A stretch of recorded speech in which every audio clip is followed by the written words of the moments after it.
यसपालिको आँप फलाई चाहिँ हल्का लागेको छ फलहरू, त्यति धेरै चाहिँ छैन।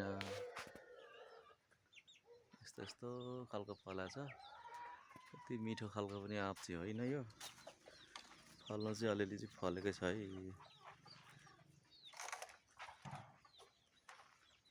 आँप हेरी बुझी लाँदाखेरि अरू ठाउँ चाहिँ खासै फलेको देखिनँ, यहाँ चाहिँ अलिअलि फलेकै रहेछ।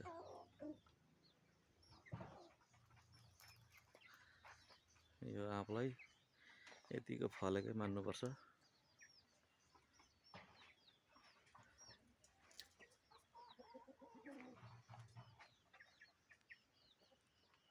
आँप यतिको राम्रै फलेको हो।